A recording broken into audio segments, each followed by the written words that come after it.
the empire of the US-based imam accused in the Turkish coup attempt. The splainer, as in, "you've got some splaining to do," is an occasional feature in which R&S gives you everything you need to know about current events to help you hold your own at a cocktail party. R&S Turkey's crackdown of those suspected in the failed July 15 military coup widens, with the firing of 492 people at its top Islamic authority. And Turkish President Recep Tayyip Erdogan is zeroing in on the Muslim cleric living in rural Pennsylvania, whom he accuses of masterminding the coup. Reclusive Turkish imam Fethullah Gulen, who lives in a gated compound in the Poconos, denies involvement and disavows violence. Erdogan is pressuring the U.S. to extradite Gulen, but Secretary of State John Kerry, rejecting insinuations that the U.S. was involved in the coup, said it awaits a formal extradition request and proof of Gulen's involvement.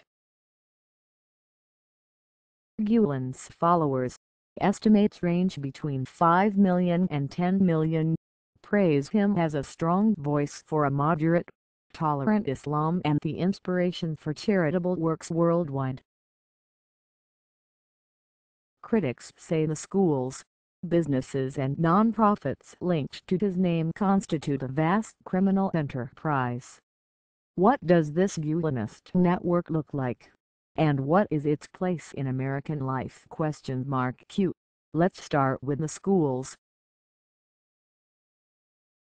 Where are they and what do they teach? A. The Sunni cleric's philosophy undergirds about 1,500 schools founded in more than 80 countries, including the United States.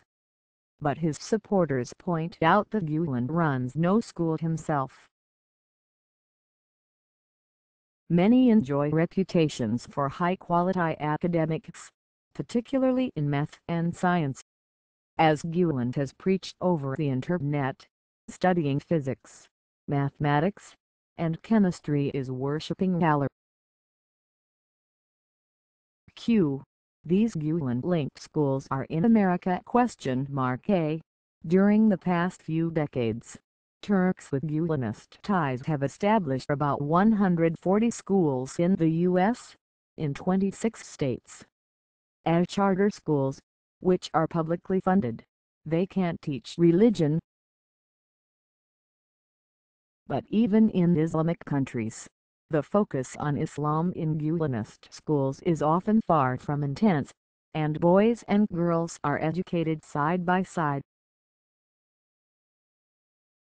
Many American parents likely have no idea, and may not care, that their children attend schools steeped in Gulenist thought. Schools associated with Gulenists in the U.S. include the Horizon Science Academies in Ohio, the Harmony Science Academies in Texas, and the Sonoran Science Academies in Arizona.Q, so they're big in education. What else do Gulenists do? A. The GA14 movement reminds people of everything from Opus Dei to Scientology to the Masons, Mormons, and Moonists, wrote Istanbul-based journalist Suzy Hansen in a piece for the New Republic. Gulenists use the term hizmet, which means service in Turkish, to refer to the movement inspired by Gulen's philosophy. In Turkey they have founded hospitals, charities, banks, a publishing house, retail stores, newspapers, and radio and television stations.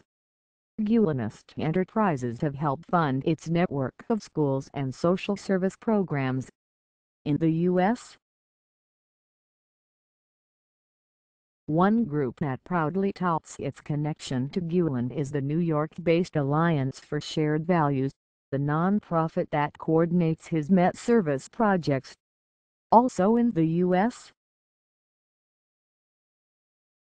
Gulenists have founded the Turkic-American Alliance, an umbrella group for more than 200 Turkish cultural and business organizations, and the Rumi Forum, a Washington-based think tank. Q. What are the charges against the Gulenists?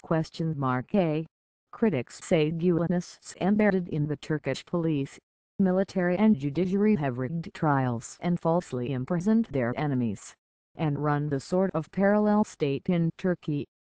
In the U.S.,